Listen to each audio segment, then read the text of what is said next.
If you're ever in Baltimore, stop in and see me and Tony. Invisible Bree, 5920 Eastern Avenue, Baltimore, Maryland, 21224. Give us a call if you're in the area at 410-400-9641, or look us up on the web at DeVille.com. DeVille Inc., where we specialize in you.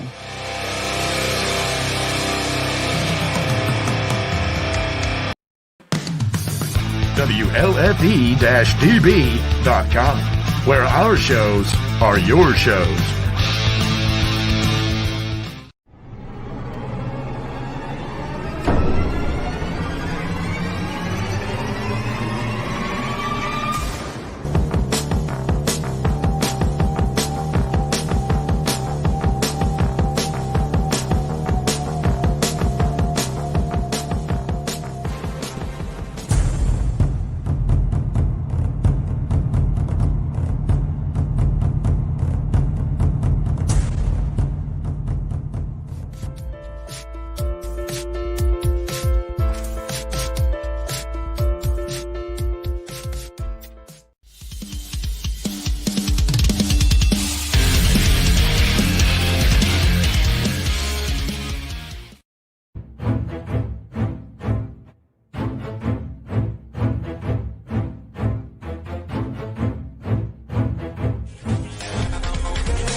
Listening to Paratalkradio with Ted Wolf and Psychic Cindy on Paratalkradio.com, a member of the WLFE digital broadcast family, and is intended for listeners over 16. The topics, views, and opinions expressed on our show may not necessarily reflect the views or opinions of Paratalk Radio, our hosts, or our sponsors. Now, here are your hosts, Ted and Cindy.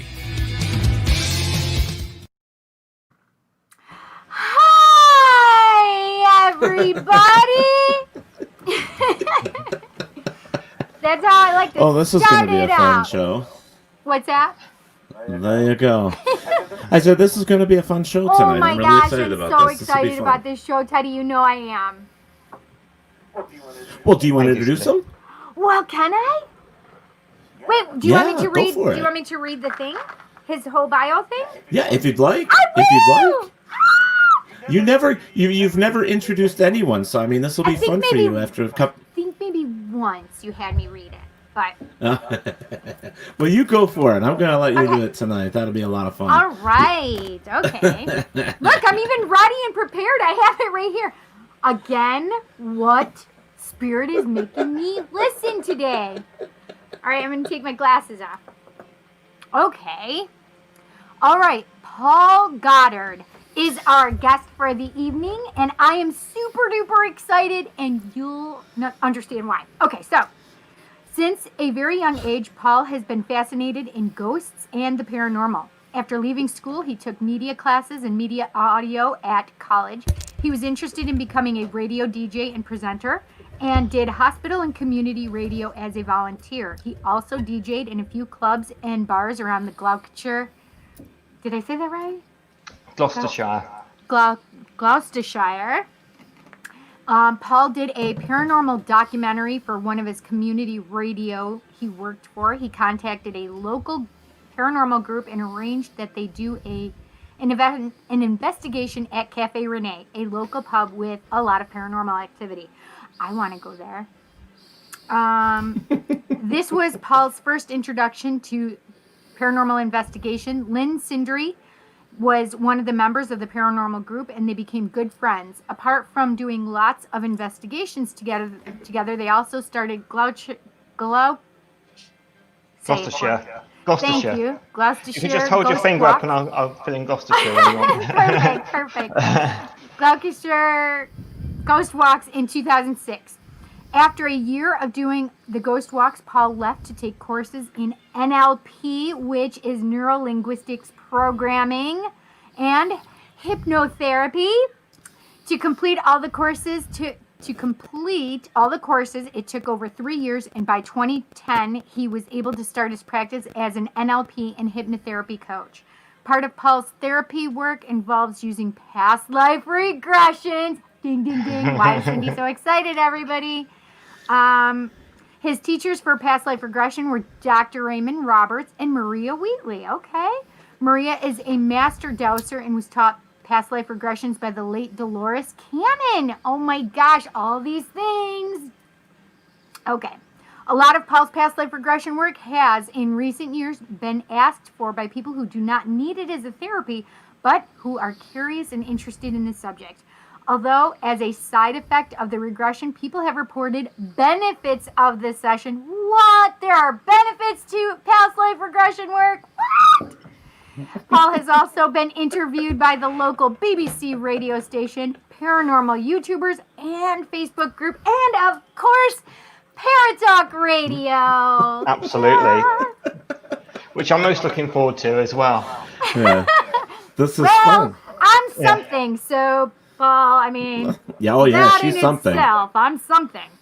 All right, while she's doing that, what I'm going to do is I'm going to take your job. I'm going to say hi to everybody over here in the watch party and say hi to Stuart, hi to Dennis, Sandra, Samantha, Robert, Kathy, Kevin, Mike, Michael, Tim Conwell, Robert White, Nick Moulet, Cora Mosier, Barry Martz, Christina Dowden, Nick Moulet, Chanel Fletcher, Robert White,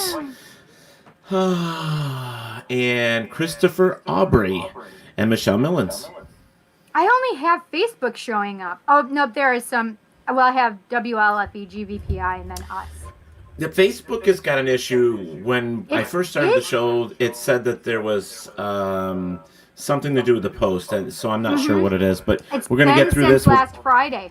Yeah, well, we're going to get through this without a problem. We're going to have a great show. Very excited about this. That's right. Okay, look what I'm wearing, Teddy Poo Poo. Yeah, nice. I got my WLFE DB Radio Network t-shirt on. Cindy, am I hearing that echo through you? Oh, I don't know. Oh, I hate wearing these things. Let me see. I know, but hold on. Let me see. I'll put this on. Echo. Yep, it's her. Yep, it's you. Sorry, love. I hate using these. They fall out of my ear holes. Sorry, love. Can't help that. Yeah. All right, much better.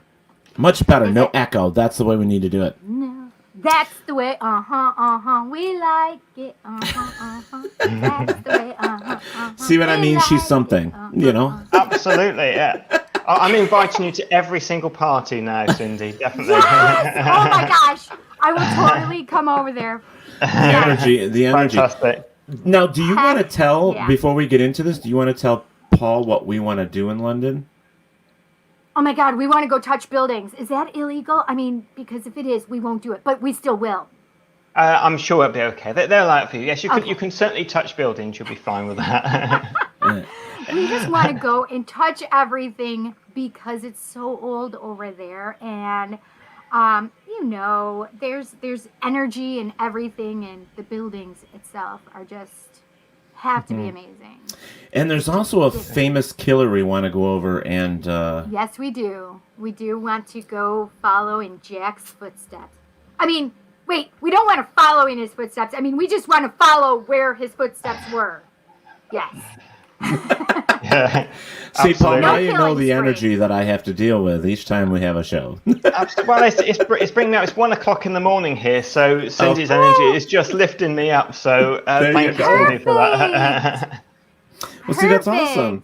So we have Robert in here from Australia as well. He's joining us, and we know it's late over there as well, or early. It's actually early for him. It's 10:13 in the morning for him. Ah. Right, Robert? Now I don't feel bad if we woke him up. You failed to mention Cora. Oh, hi, Cora. All right. I'm sorry, I missed what you said, Teddy Poo Poo. What did you say? I said at least I won't feel bad if we woke him up. Oh, no. Because he'd already be up, right? Yeah, he's usually up by now, I believe. Right. Yeah. Robert White says, Teddy Poo Poo, you failed to mention Cora. I did? I'm sorry, Cora. Cora. Hello, Cora. Yeah. Oh, I'm so sorry. I apologize. go weed whack that pesky grass. All right. So hysterical. So I know why Cindy wants you to be here. And this you were actually, Paul, you were actually my present to Cindy for tonight because she's wanted to talk about stuff like this for a while and we haven't. So I figured, you know what? I saw you on another podcast. I'm like, you know what? I got to get Paul. I think Paul would be perfect for Cindy to talk about this stuff. So I'm like, so tonight's her show. I'm letting her carry away with what she wants because I know I'm in the driver's seat, y'all. That's right. Watch. We can. What? You want the driver's seat? Oh shit! Oh yeah. Oh shit! I'm in the for reals in the driver's seat now, y'all. Okay. There you go. So I will just back here and I will just play on things and look, Cindy, I'm growing a beard. Did you see that?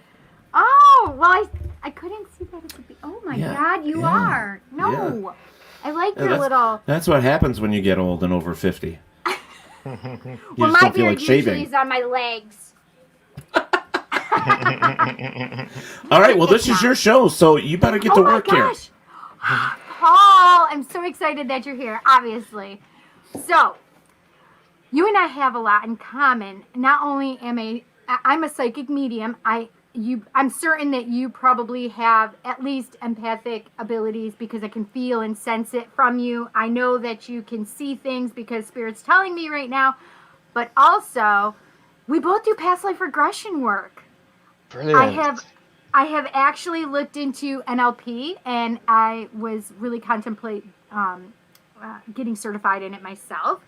I have done hypnotherapy classes and past life regression seminars. I am not, however, I cannot say I'm certified because I refused to do the test for my certification for my hypnotherapy because I was just, I was boycotting it. Really, when it comes down to it, I was boycotting it, which is ridiculous. But we don't have to be certified here in the U.S. But it is better if you are, obviously, because then people feel more comfortable with little letters after your name, they take you a little more seriously when you become certified in something. I mean, here, certification is just one of those things. I mean, when they see the little letters behind your name, they're like, oh, she did take some type of educational class. She is yeah, exactly. She's validated. You know how stupid Americans are. It's just, they need all that stuff. I'm over it. Yeah, we need all that stuff over here too. But it also works at a very subconscious level. When they come in, they go to your therapy room and they see the certificates on the wall. It just people aren't going to go, oh, there's your certificates, but it just goes into the subconscious and it just adds that little bit more trust. Although I'm sure Cindy and everybody else hasn't actually got a certificate that you're just going to be just as good. It's just what people like to see, isn't it? Plus, you gotta have pride, and it's just. I'm sure that when you have those on the wall, you look at them, and you go, "Man, I accomplished something." I mean, that's the other side of that coin. Yeah. Like when I became ordained, that was the same thing. It's like I was like, "Man, I accomplished this," and I mean, this was 1993, so I mean, this was quite a few years back. That's how long I've been doing past life regressions, actually, Teddy. Yeah, and that's when I got ordained. So it's like it's been a long time for me. Yeah. So 93, you said, Cindy, you got past it. Yeah, longer than me then. So. I've been doing this for a long time. I've been doing past life regressions longer than I've been doing readings because I knew I could do that. I didn't know what I was as a medium at that point. It wasn't for a couple more years that I found that out. I mean, I knew I was weird. Don't get me wrong. Oh, I knew I did weird stuff, but yeah. So tell me, when did you? What year was it that you have been doing this, and what made you decide to actually go and get into this realm? Because there's usually a spark. There's usually a spark. Yes. There's a spark which. There was little sparks to begin with, and then it kind of grew up to a big spark. The first little spark that I saw, I used to love watching the program. I don't know if you ever see it over in America, but there was a program called Strange But True over here, a presenter called Michael Aspel. It was very sort of British. It's on YouTube. You might quite like it. It's kind of like one of those programs which it has that sort of atmosphere of campsite, ghost storytelling sort of things. Very sort of gentle, laid back, kind of when you see like ghost stories and you kind of watch it afterwards and you think, oh, isn't this pleasant kind of thing. But they did some programs about past life regressions, and it just got me interested from there, and the ghosts and spooks are off already by the sounds of it in the background. And the first time I got into it and sort of started dabbling, I saw a hypnotherapist who was also a dentist. And he would hypnotize a lot of his patients because they were very nervous about going in the chair. And I was just hooked from there. And obviously I was at school at the time and started trying to hypnotize people in the classrooms. I didn't really know how to do it properly then, so it wasn't hugely successful. But the real sort of point came is that I did some nightclubs, some pre-bar DJing and stuff. But then my dad became quite unwell with cancer. And he got into listening to hypnosis discs to help potentially heal himself. And then from that point on, he eventually passed away, unfortunately.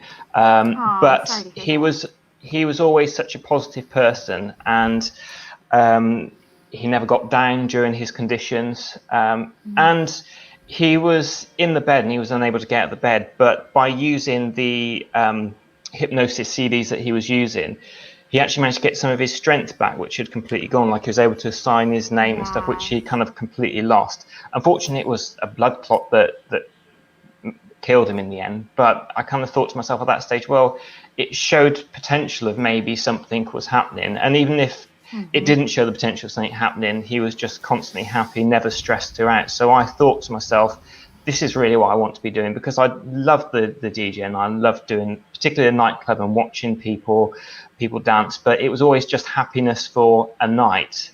And I wanted to do something where the happiness would last. So it wouldn't just be that they would leave the nightclub and then they would go and do the same things that they were doing every day and maybe be happy, maybe not be so happy, but you could really make a difference in somebody's life. And then through learning hypnosis, they introduced past life regressions. And then it just sort of spiraled from there, because I used to do ghost investigations as well. During little breaks, as we would do having tea and coffee, I would do a couple of past life regressions. And it was my friend Lyn who said, oh, you must come along and do one of the psychic fairs. And then people started booking me, and then it started sort of snowballing from there. Then I thought I'd do more training in it, and I went to Maria Wheatley just to have a bit of a top up, because I think it's good to get two different perspectives of different teachers. And also as well, I learned an awful lot by watching YouTube videos, buying other books and things. And I just kind of mixed what I learned from both my teachers into this sort of package of what I do now. So that's how I got into it. That's awesome. Pretty Now, amazing. So what year was that with your dad? I'm sorry. So he had cancer, so he passed. So it was a blood clot that killed him, because he was just in the bed, and it happens sometimes when you're in the bed and you can't move. But yeah, so that was kind of surprising, but. Yeah, we already have a question in the chat room. Oh, brilliant. I just saw that, but what year was it? What year was it? It was 2006 that he passed. Wow. Yeah. Okay. So. And you were still in school? No, I wasn't in school. I'd left school. I'd finished college, and I was really going down the DJing side of things. Got it. Yeah. Cool. Christopher Aubrey is he's asking, what is past life regression? So. What? Do you want to take it? Well, maybe we could do it between us or something like that. So I start off. So I do my past life regressions through hypnosis, and that is that people have belief in reincarnation, and that in hypnosis you can take someone back to before they were born, back to a life they lived before this one. And what you're talking about is past life memories that people can come up with at that particular stage when they're in hypnosis. There's a whole load of different things that it could be, which might be another question a bit later on, as well as being a genuine past life. There could be potential other things going like genetic memory, etc. I probably answered that question now, but is there anything more you want to add into that? The thing is that my thoughts are that you don't necessarily have to believe that in reincarnation. You don't necessarily have to believe that you've lived before. But as long as you keep your mind open to that possibility. And for those people that don't necessarily believe or understand past lives, I kind of just leave it that they are open and they can understand where this whatever is coming from. So generally, when I do a past life regression, I am taking them back to the reason for something happening in this lifetime. For example, I have I have this thing with my neck, my throat. I've always had issues with my throat since my 20s. I would have issues, and I would be sick all the time, and I finally had to get my tonsils taken out because of it. But before they took my tonsils out, I was driving in a car on my way to my aunt's house. Mom and Dad were driving, and I literally decided as we were driving, I was going to just relax and allow my mind to go to the place where this all started. The issues with my throat started, and I was quite surprised when I went back to kind of like Henry VIII time period in France, though, where everybody was being guillotined left and right.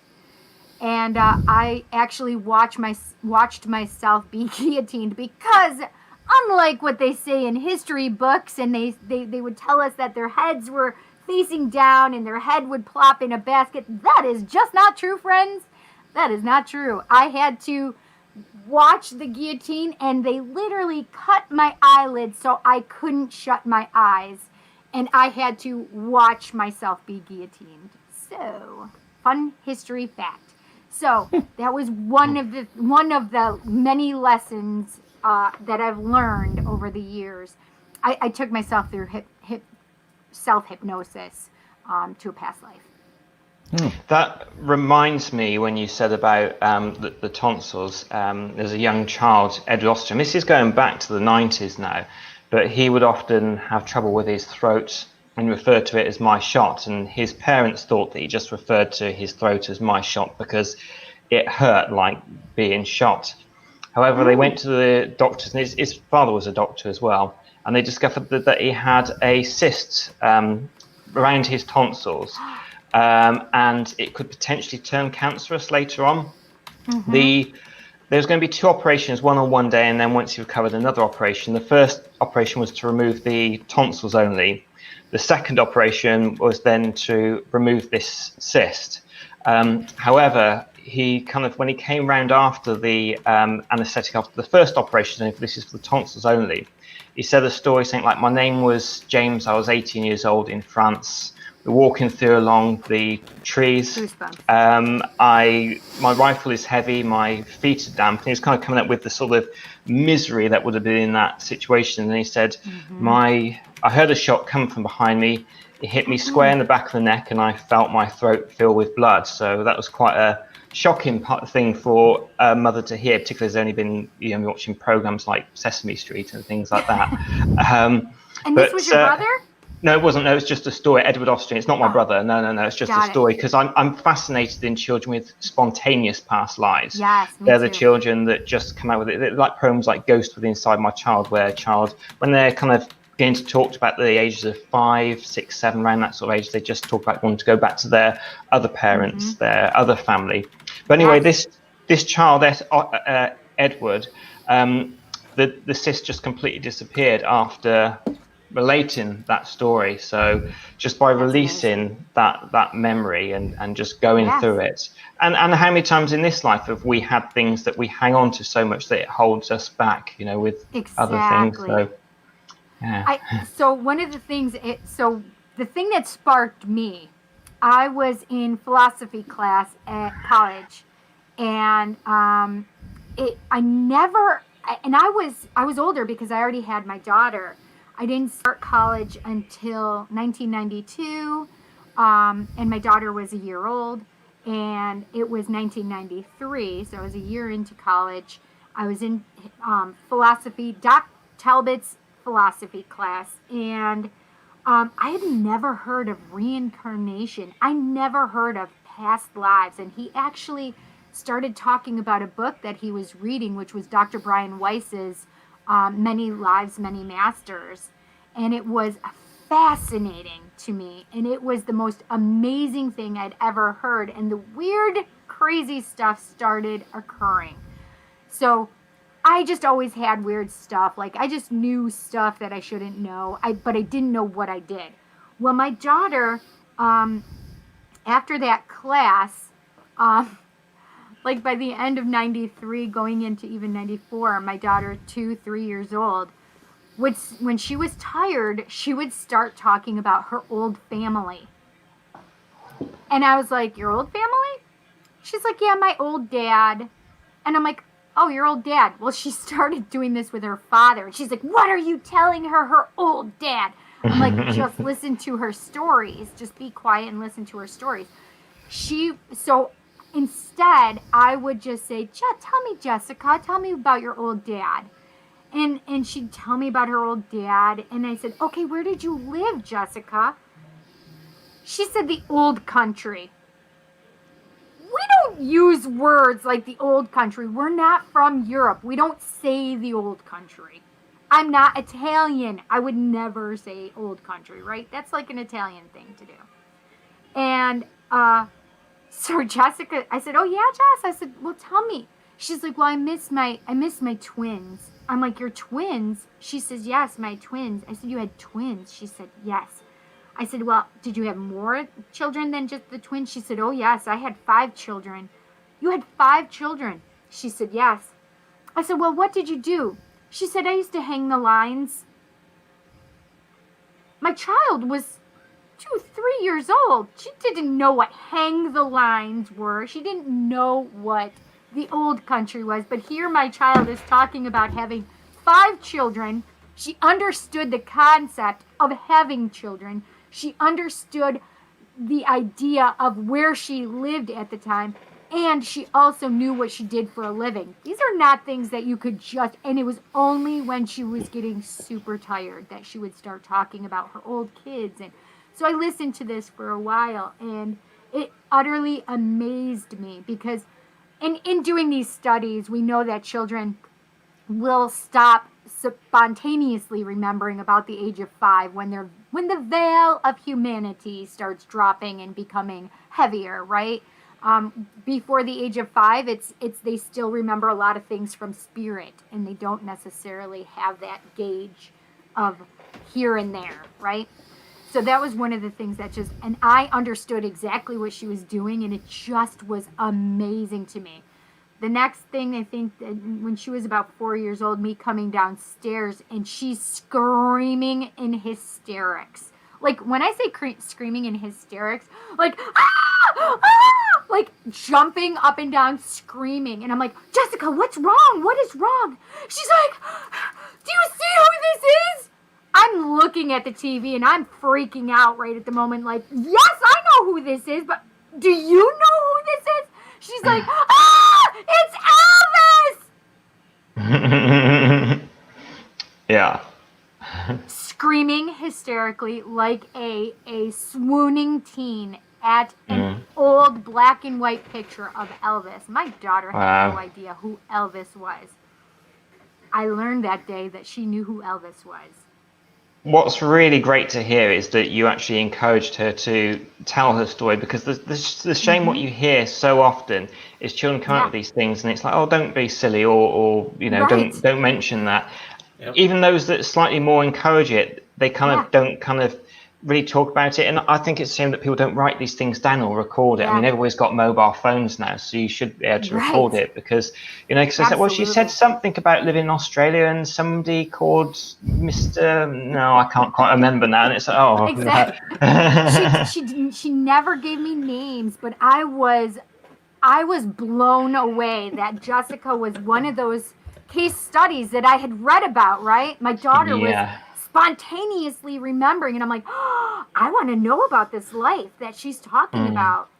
She only talked about her children. She only talked about her old dad, and you know, the things that she had done in that lifetime. It was pretty amazing to me. Oh, it's pretty. So yeah, thank you for sharing that story. It's great to hear stories like that, definitely. And I'm always absolutely fascinated. And what I find quite interesting is the amount of children that are reborn back into the same families or around the same sort of area. Because I knew somebody who I worked with, and they said that their child used to say, "Oh, do you remember when we lived down at Quedgeley?" And she was to explain how she would go upstairs with a candle, and I can't remember her name and stuff like that she said, but yeah, it's those sorts of things that they come out with. So I think that quite a lot of people, when they experience a child saying that, it tends to remove a lot of doubt that it could be a possibility that this definitely happened. Now I have a question, because this is something that I was always taught, and it's kind of like, you know how people have superstitions or wise tales in their family. They just tell stories that's passed on.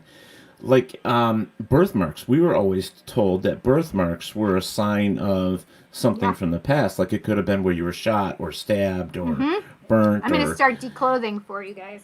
Uh-oh. But the reason I brought this up, though, Cindy, was because Christopher, he has an interesting comment in here. I'll show you. Let me show you really quick. I don't know if you guys will be able to see it, but right where my finger is, do you guys see? It looks like a big freckle. Oh, okay. Do you see it? I can't see on my screen. I don't know if you're seeing. Yeah. So I have right here this freckle, and I'll trace it. So it's right here, and it's about my fingertip around.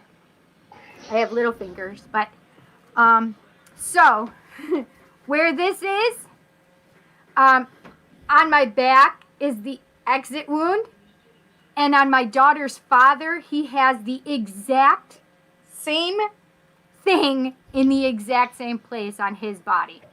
I was going to say that about the exit wound is often larger as well at the back. It is larger. Where the object would have passed through.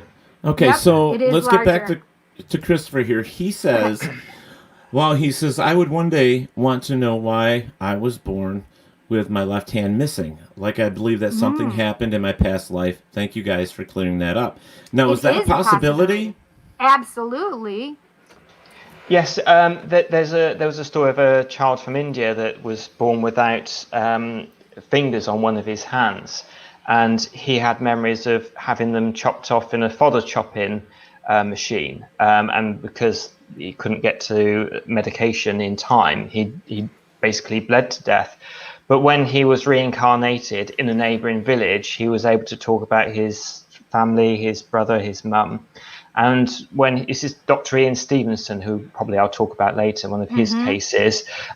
This child, when he was introduced to this family, instantly recognised his mother and his brother, and both families ended up, the new family he was with and the family from the neighbouring village who he claimed to be from originally, they both accepted him as their son, and he was quite happy spending time with both families. And the first family that obviously lost their child were delighted to, see this child come back and have these memories of this other child. That's amazing. Yeah. It's funny because doing what I do as a medium, I've had several times where children have passed, even if they were infants or even if they were miscarriages or something along those lines. I have a lot of them that will reincarnate, and they tell me that they'll reincarnate if they haven't already. Yeah, I remember hearing I remember hearing about a chap from England, I think he was, and he lost his daughter, but he was okay about it because he had that absolute belief that the daughter would come back into the lifetime, which it seemed to be. I mean, there's so many stories. I remember some of them really well, and other ones a little bit more sketchy. But I think that there was some evidence that this daughter could have been the same child coming back into the family. So, but when I do these regressions, it's amazing how many people actually around the same sorts of area. I do get people that are all around the world and travel, and America, India, all that. But there is a big core of people that seem to be reincarnated around the same area within Gloucestershire. So it's interesting. It is. It's so crazy to me. It's amazing, actually. No, Yeah. no, I've got to ask because I know that Yes. there's several of us that have Robert. gone through this. I mean, I know that I have in my life over and over and over again, but I also have gifts, so I kind of put them all together. But I know that the question is out there. Dreams. Bringing you back, your dreams can connect with maybe a past life. People have asked that before. Absolutely. We're going back in time, remembering certain things, but through dreams instead of actual, memories that would happen in your sleep. So. Well, hypnosis is a different form of brainwaves. I mean, I've been taught all different ways. Some sort of say you go into a somnambulistic state. Other ones talk about more your alpha, your theta waves. And when you're sleeping, your brainwaves are slowed down, and that's exactly what you do in hypnosis. So it makes complete sense to me that you're able to come up with dreams from a past life. I think what would be good is if you could then, somebody's had dreams, to re-hypnotize them, because you know what dreams are like. They can have a slightly weird angle to them as well. So if you can sort of re-hypnotize somebody to just get through and see if more information can come out again, and then also while you're recording it, because unfortunately with a lot of dreams, unless you write it or record it when you come out, it starts to disappear as you're saying it. So that's why when anybody comes to me for past life questions, always make sure that I record it so they can remember exactly what they said and not kind of try and put it back together and maybe get wrong information and that. Yeah. Plus the fact is too, I think if you record it, they can actually hear it themselves saying, well, how do I know I really said it? Well, so the other thing is about recordings. I wouldn't always show the recording to the client. Okay. The only reason being is if they don't remember, because most of the time my clients have remembered the whole thing. I'd be fine with showing them. However, if there's a reason, and I do have a client that specifically came out of it, who, if I had recorded her, I wouldn't want her to see that recording because it may bring on more trauma. Does that make sense? So if it can incite if it would make her remember what she didn't want to remember, I would not want to show her the recording. I mean, it makes sense. I've never had somebody who's been that traumatized. I always say during the regressions, if for any reason you want to open your eyes, you simply will be able to open your eyes. Right. And also as well is that if somebody looks like they're getting a bit stressed in it, I then give suggestions that it'll be more like watching a movie of what they're seeing. So they'll be just seeing what's happening, but not having the emotions of it. Sometimes a little bit of what they're experiencing is good if you're going to release it, like a lady that went on the Titanic and saw herself drowning. I mean, some people, the skeptical, the Titanic was it? But, I can count on one hand the really kind of historical, really, really interesting things. Most of them are just like everyday life. But she was in engine room 3 years as a stoker or fireman. And her last experience on the Titanic was not being able to get out, the water filling up and her drowning. After that experience, though, she was able to go in the shower, and she was always very fearful about getting water going on her head. If she went in the shower, she'd have to kind of be very cautious washing her hair like this. She would just prefer to have the water on her chest going down. But since that experience, and she just came purely for interest's sake. She didn't come saying, I've got a fear of water and like that, but she just got in the shower, and then her face got wet, and she realized that she no longer had the phobia of going in the water. So it can be really, really, I mean, the name was John Smith, and there was somebody who came from the part of Ireland that she said called a John Smith, but you couldn't get right down to it was getting close to what it could be, but I guess if you went to a court of law, it wasn't quite near enough to say, yes, absolutely, this is the person, but there were certain directions that it was that particular lady, because she said she was in Southampton, but also Northern Ireland, but could only see an R, and the town this John Smith come from was Royce Trevor, or something like that. So it was pretty close, but I guess if you're amazing. So it was. I'm pleased that was really quite a good one. Christopher Aubrey has he says there's one case of those twin girls who died in a car accident and were reincarnated and remember all of their events right up to the color of the car, the street, and whatnot. And he said he saw it on a video on YouTube. So I would be so interested in seeing that. I think, I mean, I might be able to find it, and because I've done a lot of research on YouTube and all sorts of other formats. I got the feeling that story that Chris said may have been that one about the chap with which I said his daughter passing away, but I got the feeling it actually was the twins, and I think it remind me if you're right, Chris, if that is the story where the father felt they will come back and they will be reincarnated. So it'd be interesting to see if that is the actual story. Well, it's amazing how many I want to say cultures believe in reincarnation. There's many of them, you know, and it's amazing. And it's the same with like the spirit itself and like when you die and where it goes and, you know, does it go back to reincarnation? What if it doesn't? Where does it go after that? But there's so many different theories about all of this stuff that it's an amazing topic altogether. And so I put out there in the chat rooms that, you know, feel free that if you want to ask a question, you know, put them in the chat room and I'll get them up for them. That's for sure. So this is the thing is, did you guys know that reincarnation and past lives used to be in the Bible? I wouldn't be surprised because I know that it's been rewritten quite a lot, the Bible. So I wouldn't be surprised if it was in there. So yeah, please say more.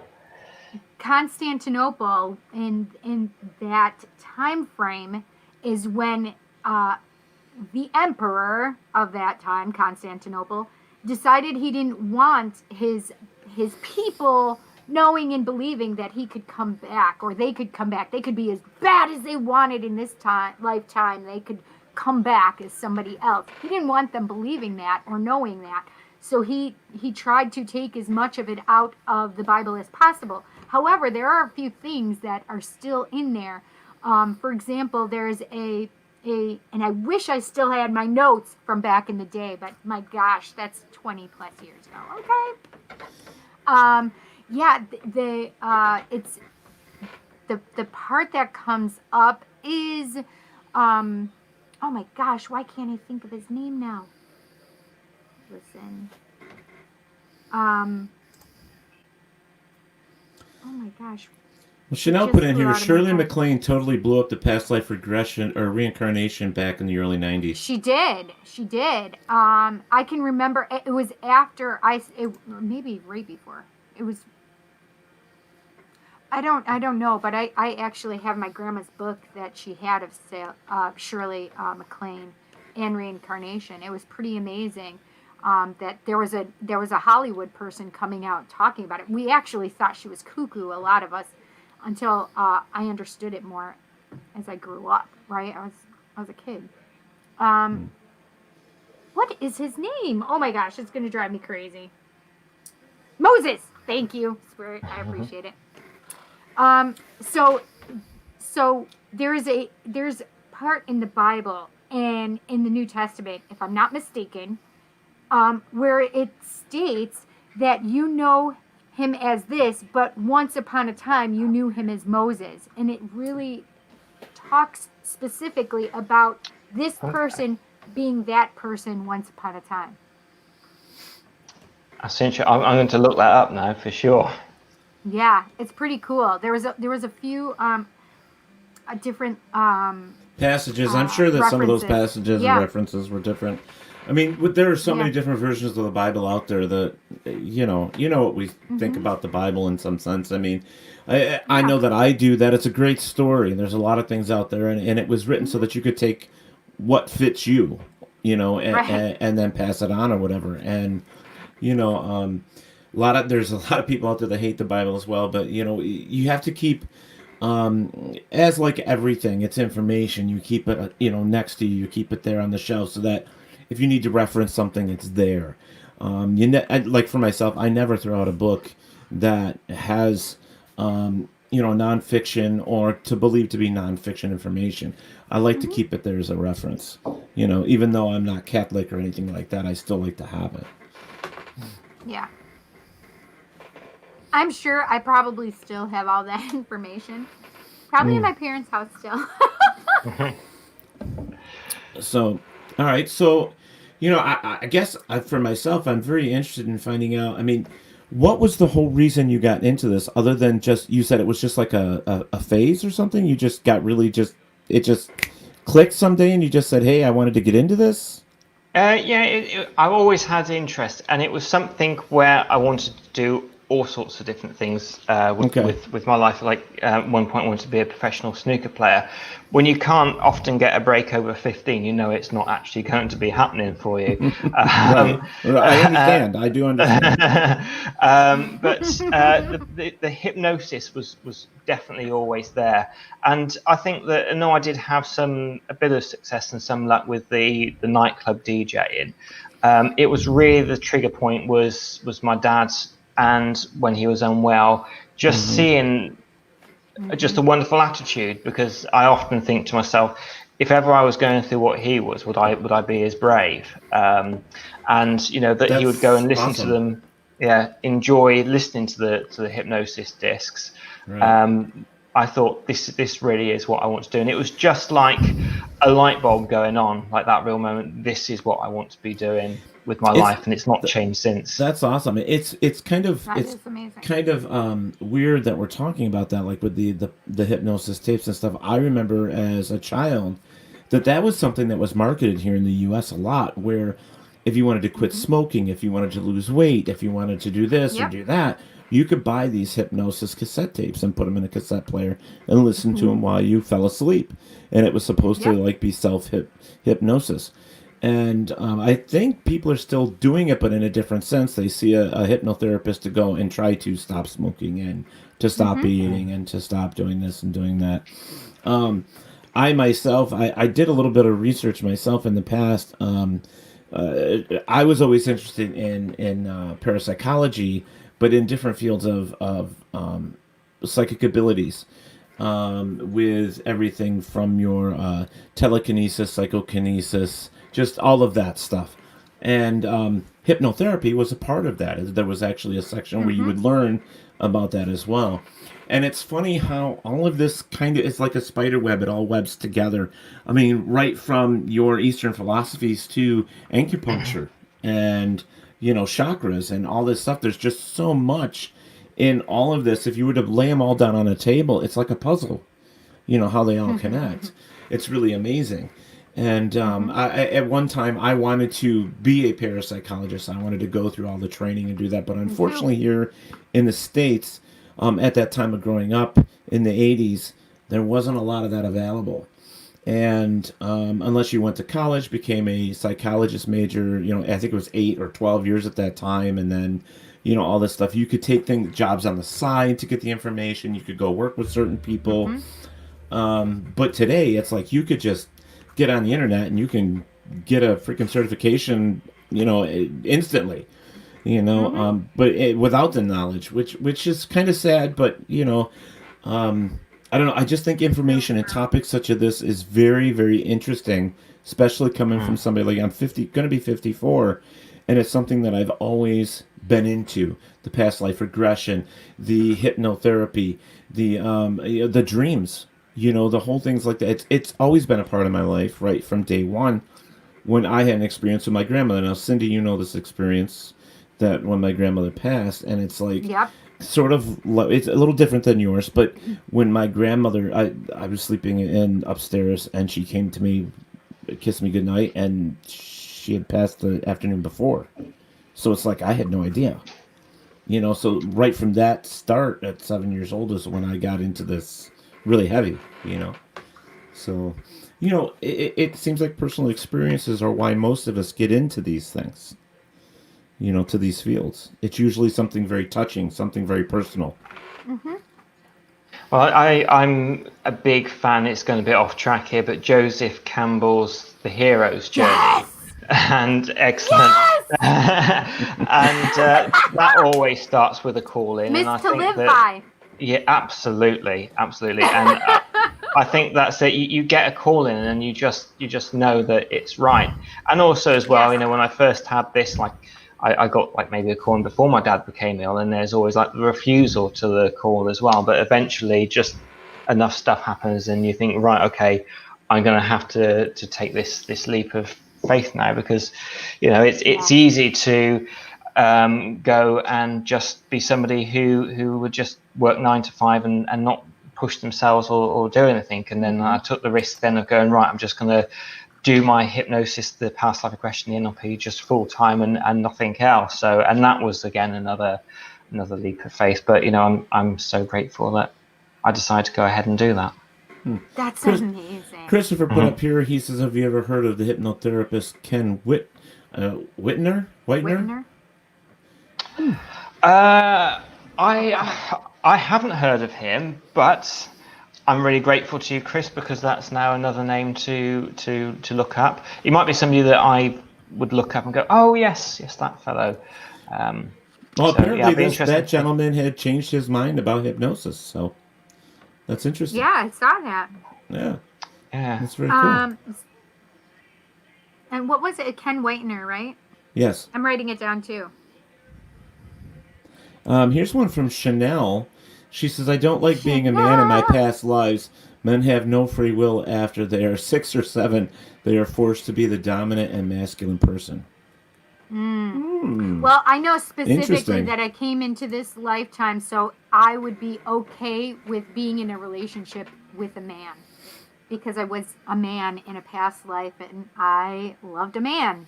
And I wanted to be in a relationship where it wouldn't be a problem if I loved a man. Now, I have a comment from the watch party, which is not on here.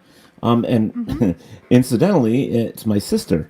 And she says, I remember Grandma holding me and kissing me, but I was born years after she passed. Yes. Yeah. I can quite believe that. Absolutely.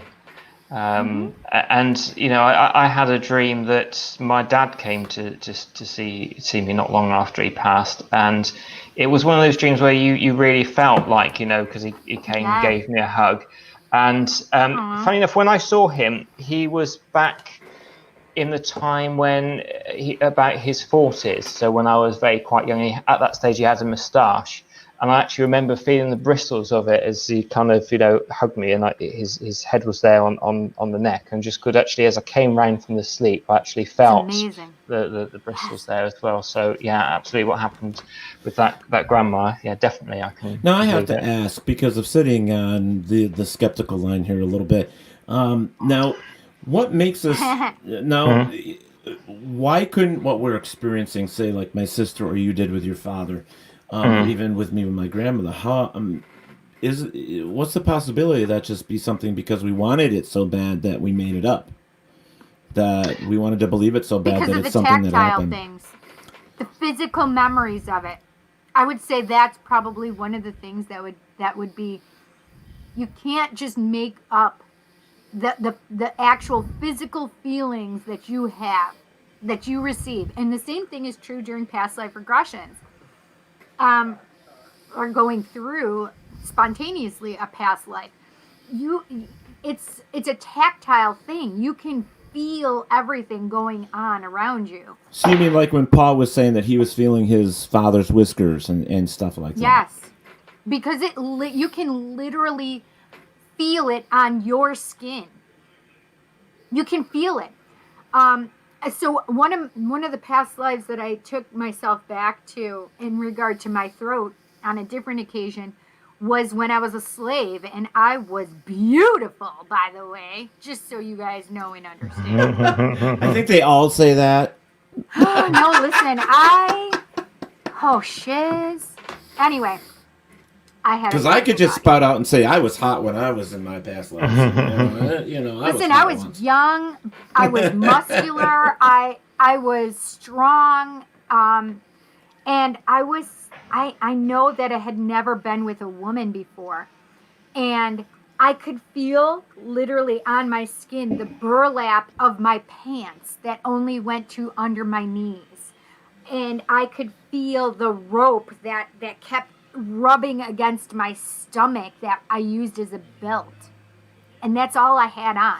Now, is this? Now, I'm sorry to interrupt you, Cindy, but is this that whole thing with the theory that touch or your skin has memory as well as your mind? Is that what It wouldn't this kind of surprise me. comes to? As a Well, possibility? I specifically went back to that lifetime because I wanted to know the relationship that I had with my boy's father. And it was very brutal. I was raped as a young man by her. She was a white woman, the plantation owner's wife or daughter. And she raped me. And then I got hanged for it. Hence why it brought me back to my throat issues. Well, just so Listen, you know, I my have sister so many lifetimes where my throat's been involved. This is ridiculous. Tina wants to be hypnotized and taken back to her past lives. She wants to know about that. So there you go. It's good stuff, man. Good stuff. Hello, We Mr. can Christopher Sanders. Hello, Chris Sanders. How are you, sir? So can I ask a question, Paul? Because this has course been you something can. it's been something that's come up, especially during the time of COVID, which Yeah. is because I don't know how much work you've done with clients these days because of COVID, but I know that everything that I did in my office, I had to stop doing. So I couldn't do past life regressions. I couldn't do in-office visits. So have you thought about doing online regressions? Have you thought about... Go ahead. I have done some online ones, and they do work quite well. They never work as well as when you've got a client in front of you. You don't get to see the little individual signs of people going deeper into hypnosis. Exactly. So it's a little bit of like sometimes sort of guessing, particularly when somebody's sitting there in a chair and then they slowly start going over and you can't say to them, just sit back up right at that point. So when it's like that,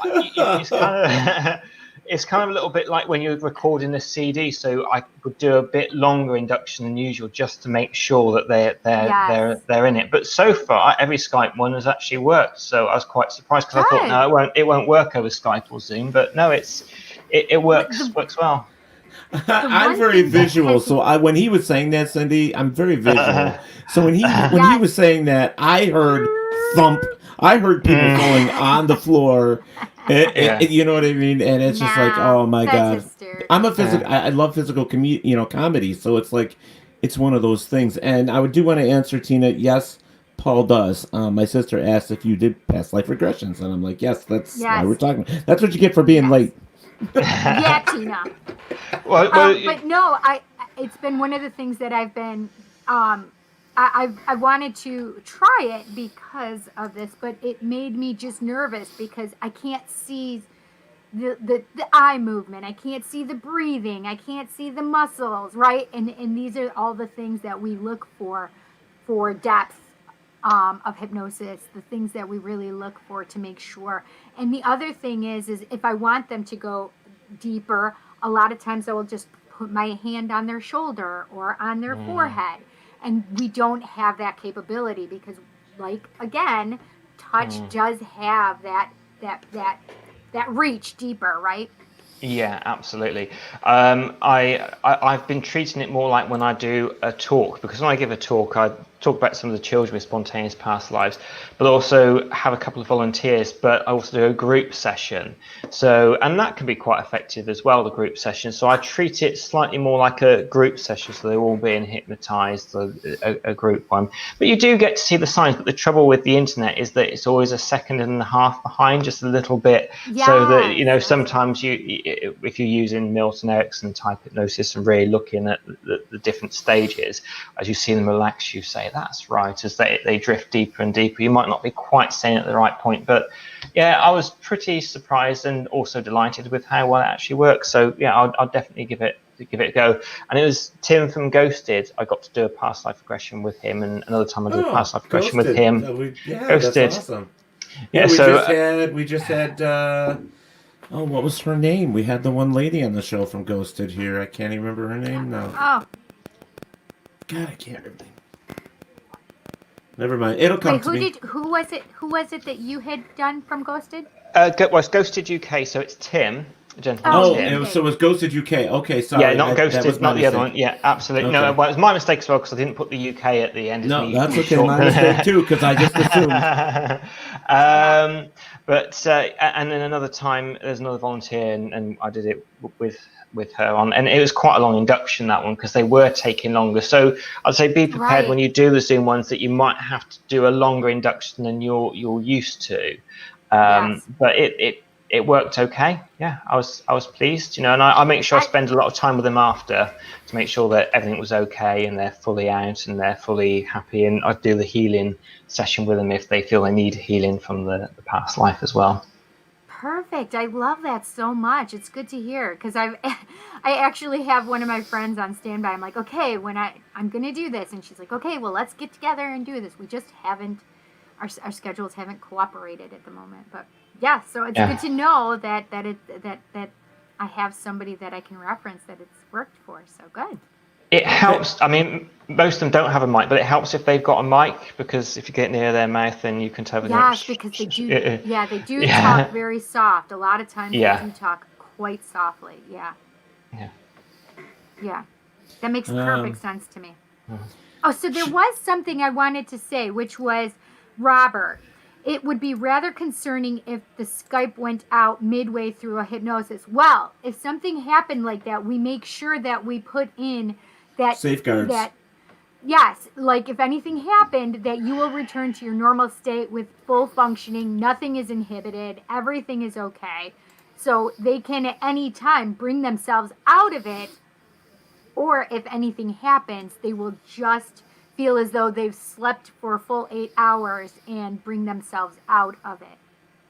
And even if you didn't say that, which it's always good to say that, but your subconscious mind is always there protecting you, keeping you safe. They'll become, well, this has gone quiet for a while, and they'll bring themselves back out of it. So nobody's going to just be stuck there until somebody eventually goes and calls them because they wonder why they haven't seen them for 3 days. So they will always come out of the hypnosis. They're not going to be gone. Wandering in chocolate factories. That's what would happen to me. I would wander in a chocolate factory. Chanel says, hypnosis helps with quitting bad habits. Why can't remembering a past life help with letting past life pain go? You can. And that's one of the reasons that we use past life regression is to relieve things that are happening in your lifetime. Like now, anxiety and all that stuff from the past? Anxiety. Yes, absolutely. There's a lot of things that it can help. That kind of helps with what Tina posted over here. She says, listen, I'm just curious if I was a dude, just because how I am now. You know how strong my sister is. She's a very strong-willed person. She has a hard time with keeping a man. Because you know how I am. I think that might shine some light on who I am now. And that's, she does. I've seen her knock a 6-foot guy right on his ass. She's knocked a guy right out. I think everybody's had past lives, particularly multiple past lives. They will at least be somebody from the opposite sex at least one time in their lifetime. Yeah. Absolutely. The answer to Robert's thing that you put on, he says, oh, good. So no 100-year sleep. No 100-year sleep. I promise you. No.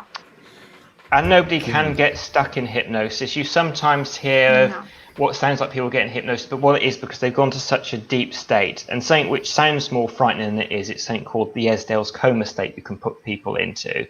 And that's just literally like a real incredibly deep form of hypnosis. People get catalepsy in the Esdale's coma state, but it just feels so euphoric when you're in that deep state that people think when the hypnotist tries to bring them out, no, I don't want to come out of this. But there are the suggestions you can put in to make sure they do come out of the hypnosis. But that's the only thing that happens is just they're just enjoying it too much and they want to stay in there. So I was just going to ask that. So people can get lost in there and they can stay there if something. But only if they want to, and they won't stay there forever. They will eventually come out of it, and it's only the really, really, really deep Esdale coma state. So almost like coma, yeah. Okay, you said it, and it got me. I got it. Close your eyes. Yeah, right. Just do it. Just listen to what I'm saying to you. You should trust me. I just do close trust your eyes. you. All right. I had to turn it up so I can make sure I could hear you. Okay. So this is the thing. Is you can hear my voice, you can hear the things going around you, on and around you, the noises, the everything. That's basically being hypnotized. The only difference is I'm going to make it so you are in a place where these extraneous noises you just don't give a crap about. Whereas now you can focus, you can hear all of this stuff.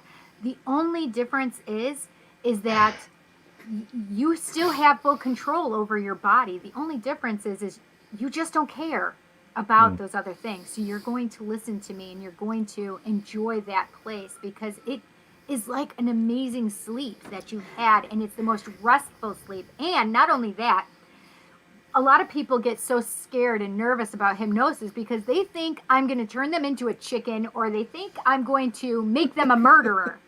Number one, I can't make you do anything that your morality would not allow you to do. Free will. So if you are a murderer at heart, I can make you go murder somebody. But it's only because you've already had that feeling within yourself in this lifetime that you want to go murder somebody. Your ethics and morals will stop you. Your compass, your moral compass will prohibit you from doing anything you would not normally do. So if you do not want to become a chicken, you are not going to become a chicken.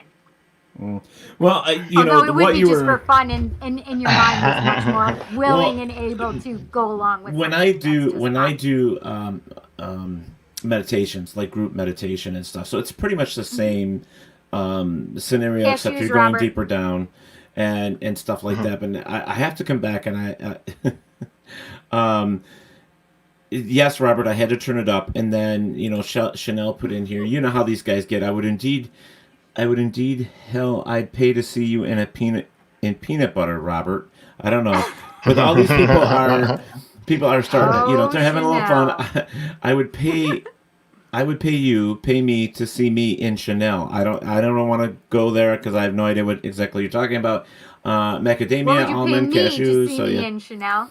Yeah. So we have a couple smart asses in there that we normally keep close to hand. So, but it's fun. I mean, like with group meditation, it's very close to that. I take them to doors, and then we walk through doors, and it's pretty much the same thing in some sense, but it's not real hypnosis. It's their own control, hearing my voice, and so maybe it is almost like hypnosis, but it's a meditation, and it's very restful. I mean, it takes you into to where you can actually get rid of anxiety and feel better about who you are and stuff like that as well. Hey, maybe I'm a hypnotherapist. I can't even say it, damn it. But, yeah. I do meditation class. It's something that's super easy for me to do because I do my hypnotherapy work. Absolutely. Marty McFly, nobody calls me chicken. All right, so now I want to know, like I know with you, herd of elephants coming down my stairs right now. I know with you, Cindy, but with you, Paul, I mean, how did you learn to do hypnotherapy? Was that something that you had to actually learn from somebody else to? You don't know how I got that, how I did that. The first way I learned hypnosis was part of the NLP, and it was very much Milton Erickson style hypnosis. Milton Erickson is such a fantastic hypnotherapist and a psychotherapist that is no longer with us, but I still model myself a lot on his hypnosis, although quite what he was a thought of past life regression, I'm not sure. And then from that, I then went to. Who did you say? Milton Erickson. I model myself on an awful lot. And then after the NLP, I went to Dr. Raymond Robertson. That was more faster inductions that he was given, Dave Ellman style inductions. Yes, so Dave Ellman, yes, NLP too. So I've got quite a lot of different, and then I went to Maria, who was more sort of Dolores Cannon way of doing things, and through all of it, I kind of mixed it up together. And when I see a client, I'm very much kind of a sort of intuitive level, thinking what sort of way of induction that would work best for them. Some people prefer a faster one, and other people prefer to take their time going deeper and deeper. When I do a group of people, I tend to do more of a faster induction, not quite an instant induction where you yank somebody's arm and say sleep, because I want people to have an enjoyable time. It looks really impressive when it happens. I can't have you say that because I'm super suggestible. Right, okay. Don't worry, I won't say it. Now I'm going to try this from now on. Every show. You're not. Every show. Absolutely not. She's gonna be. I'm gonna go sleep. She's gonna go. Oh my God! Perfect. I'm taking my earbuds out. I'm joking. I won't do it. Some of the mediums, because I also have mediums that want to come to see me as well, and they're usually fantastic, particularly if they do trance mediumship. And literally, I could just say to them, "There's the seat there. Put yourself into a trance," and you don't even have to really suggest that much, because they will just put themselves into it. So it's really good. Yeah, that's amazing. It's quick. Being a hypnotherapist now, kind of explain a couple things. Like, is it still like dangling? I literally am trying to fight it. Dangling a watch or a crystal? Do you actually let them follow something with their eyes? I mean, how does this? How do kind of explain the differences in what you were talking about, Paul? Because some of us don't really know. Sure. I mean, the classic one that most people, when you hear a hypnosis CD, a hypnosis tape, a hypnosis MP3, will be the classic progressive relaxation. So that is that you're relaxing your body down. A lot of people go from the head up. I always actually go from the head down when I do the progressive relaxation. The reason why I start from the head going down is because there's something called phenomenological ambiguity. So when you're sort of saying about going down the body, you're also planting that going down deeper.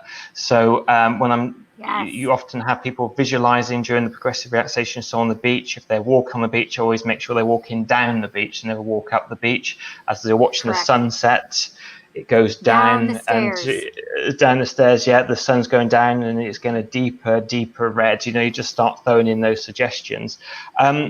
Dave Ellman is very much like you follow these suggestions and you'll get into hypnosis. It uses a lot of fractionation, so that's eyes open, eyes closed, and you give the suggestion every time they open their eyes, and when they close their eyes, they go deeper into hypnosis. So that can work incredibly effectively. It often uses a lot of that you're using the person to count backwards to put themselves. So the Dave Ellman is really much your time giving people instructions so that they put themselves into hypnosis. With the Milton Erickson type hypnosis, it's more sort of lighter, it's more sort of suggestible, it's more saying you may well find yourself relaxing as you just comfortably sit there in that chair. Okay, you can't do that to me. And there's other ones where you literally get people to count backwards. So you count up and ask them to open their eyes, close their eyes, and every time they close their eyes, they go deeper. Sorry, Cindy.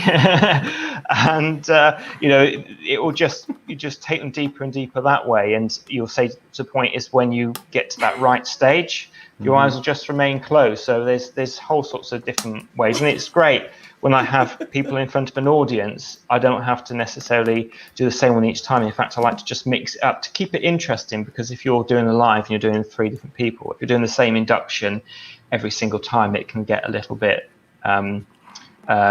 repetitive. And also as well, I like using suggestions. So you can certainly use suggestions to get somebody into hypnosis.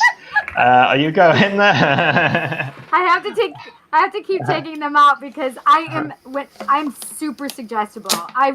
If I wasn't fighting it, I would already be hypnotized. Okay. So Paul's like, let's hypnotize Cindy. The evil hypnotist coming out now.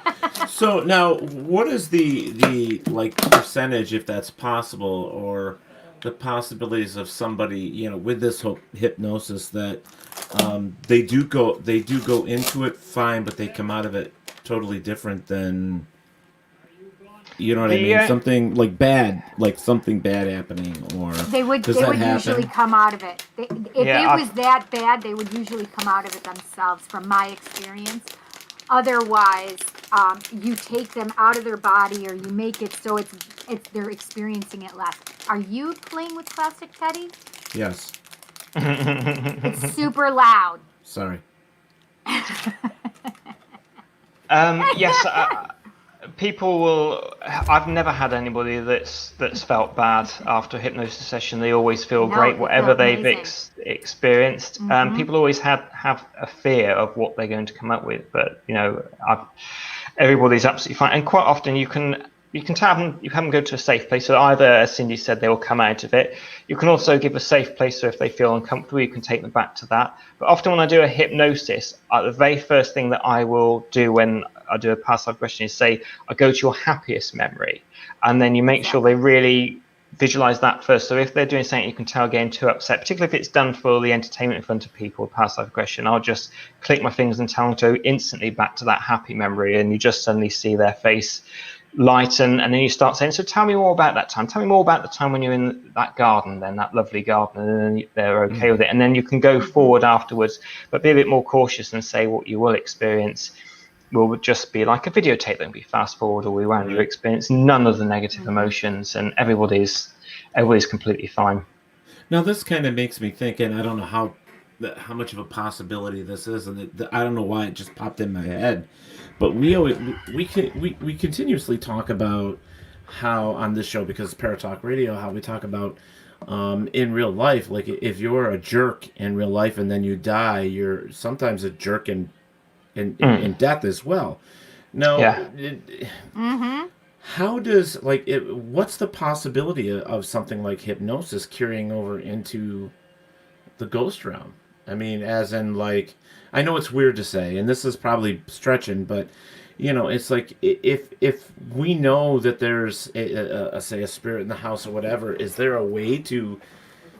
I don't even know if it's ever been done to try and hypnotize a ghost. You see what I'm saying? I mean, is it something to where if somebody's spirit is in the house, could that be done to where we could get them to tell us who they are? You know what I mean? It's kind of a weird thinking, but it just popped in my head, and I don't know why. It's worth giving it a try, definitely. I know that I've not done it myself, but I've got volunteers that wish to do it. Is that you can hypnotize somebody who doesn't have psychic abilities, or probably does have psychic abilities, but they don't actually realize that they have them, and hypnotize them to help them sort of come out with that and pick up on a spiritual, mediumistic kind of thing, what the spirit is and what's there. I always make sure, if I was going to do anything like that with somebody, that they don't have any deep-rooted psychological issues that might hinder them. So it's always being really kept cautious. So basically always bring that psychic ability forward, more or less. Yeah, absolutely. Yeah. So, I mean, I haven't done it yet, but I'm hopefully will be doing it soon. So I just want to lose 100 pounds. I just want to lose 100 pounds. That's it. I just want to lose 100 pounds. Anytime you want, Teddy. Seriously. I just want to lose 100 pounds. I'm going to make you go keto. No. Anyways. You are. I want to say hi to Nick Gates over here, Mr. John Houston. Unfortunately, we've ran over our time for commercial, so I've got to get that commercial in here quick before we get into trouble. Yes, Barry March, you heard Crinkle Crinkle. Teddy took the label off of his twisted or his tea bottle. I'm sorry. And that's what happens when I think. I tend to play with things. All right, so we're going to take a quick break, and we'll be right back with you guys. So just hang tight.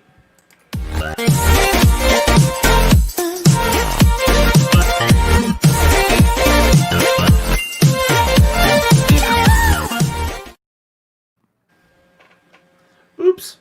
One more.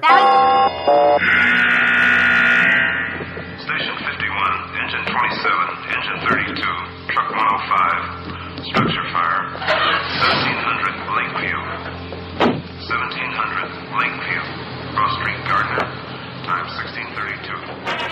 1:10 p.m.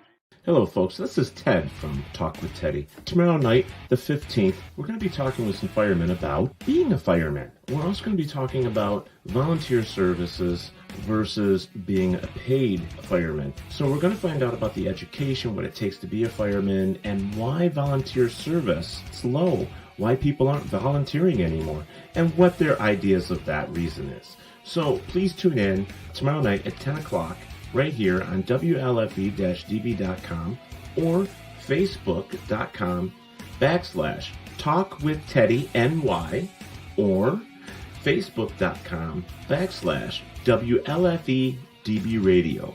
You can find us right there every Tuesday and Thursday at 10 p.m. Eastern. Join us and let's talk.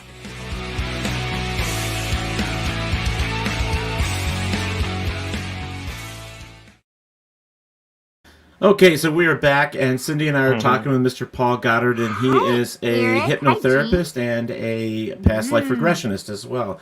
We've been having a great conversation here, and Cindy was taking the reins tonight, so we are letting her do that. And I'm the host, and Teddy's the co-host. There you go. So we're going to let you do that. I am actually going to run and get some water, and then I will be right back. All right, so you guys go ahead and chat amongst yourselves. Chat amongst yourselves. A little bit. So how long have you been doing this for those of our friends that are just coming in? How long have you been a past life regressionist hypnotherapist? So properly from the early days since 2010. So that's 10 years now of doing it. So that's a good amount of time.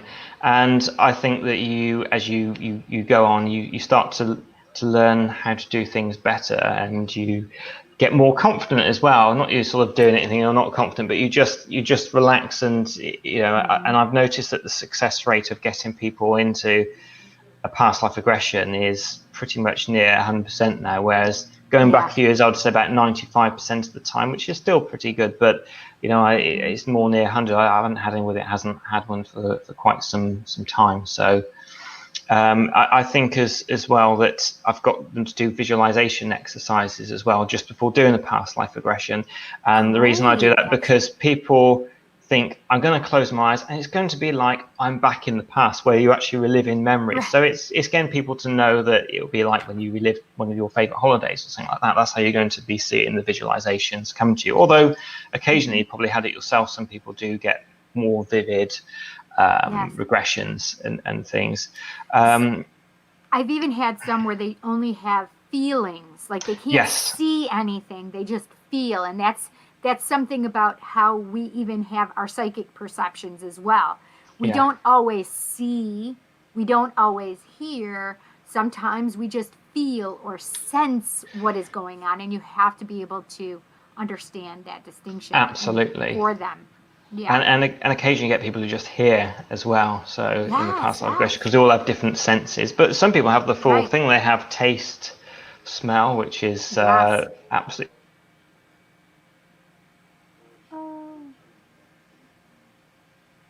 We've got, he's a little hung up, I think, right now. I don't know if we've lost him.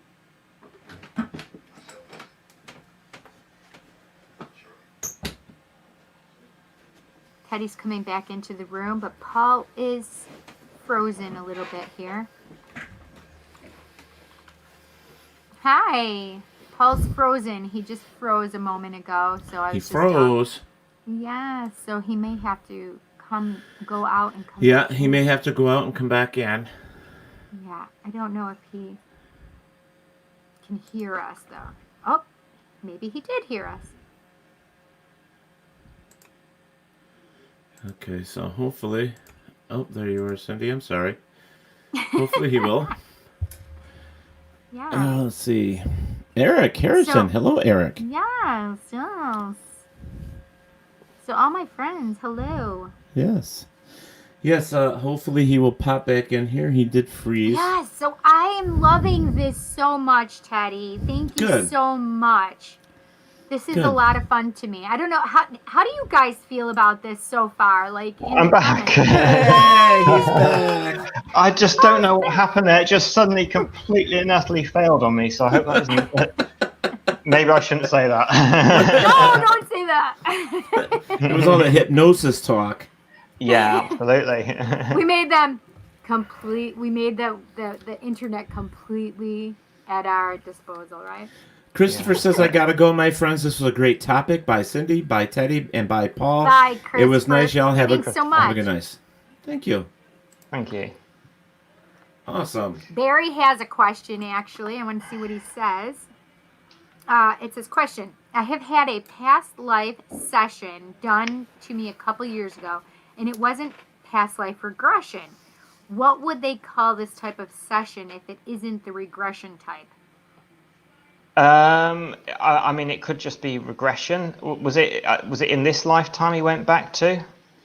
Yeah, if you Or didn't was really it- go back to a I don't past know. life, that wouldn't he's calling be. it's a past life session, unless it was just a psychic Yeah, it could be. medium kind of thing, going back and like doing it from spirit and with your energy, Barry. That's the only thing I can think of. Be interested to know more what the experience was like for it's Barry, you said, wasn't it? Let me go to comments. I can see them coming up. Be interesting to know what his experience was. Yeah, because I guess the question is, were you hypnotized, Barry? That, I think, would be the most pertinent information. If you were not hypnotized, I would say that perhaps it was just a medium or a psychic that was giving you information of what they picked up from your energy, from what spirit explained or expressed. But I guess it would be dependent upon if you actually were hypnotized. Well, so I want to put this up here real quick, guys, because we've been talking with Paul. This is his website. Yeah. It is www.paulgoddardnlp.co.uk. For neurolinguistics programming. Yes, so I will post that up there a couple more times. But that's who we are talking with, and Cindy's been having a blast. So I'm glad I did this. Gosh, I am too. Like this is probably my favorite. I would say, okay, just to be nice to some of my other people, I would say you're my top 3. Oh, my thank favorites. you. Absolutely.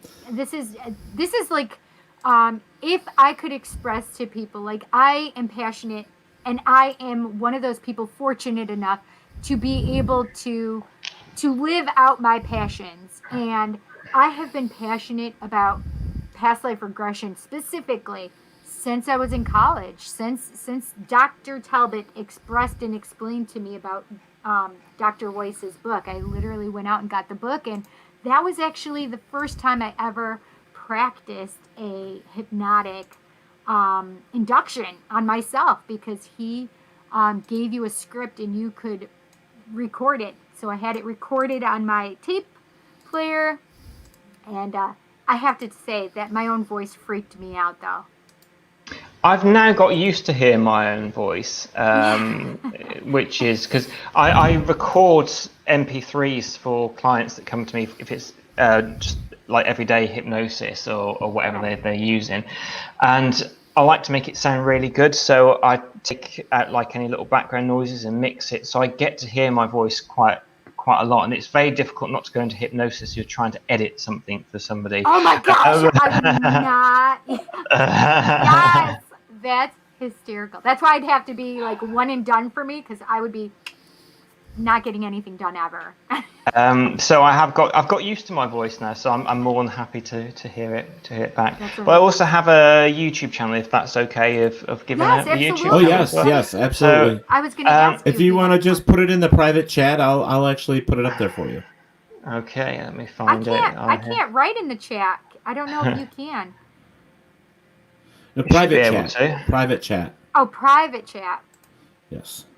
Let me just get that sorted. So on that, I hypnotize people, and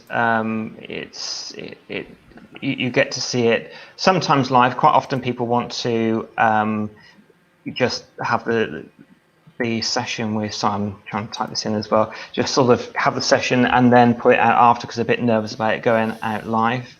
But yeah, it's all good stuff and really interesting. I can maybe I should do a link as well. Perfect. So tell me, what do you normally charge for a session, for a past life regression session? I'm charged £45.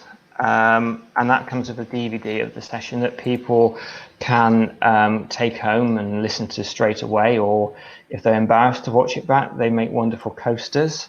Hang them on your Christmas tree. They were greatest decorations. Yeah. Put them in the window. Nice there we go. Patterns around the room. Yeah. Most people want to listen to it back, and I make sure I always mic people up so you get to hear it after. But the Skype ones, that's something that I would. That's the thing that I would change now, especially when recording, because we can record so easily now. Yeah, and so that's my YouTube channel, Past Life Regressions with Paul Goddard.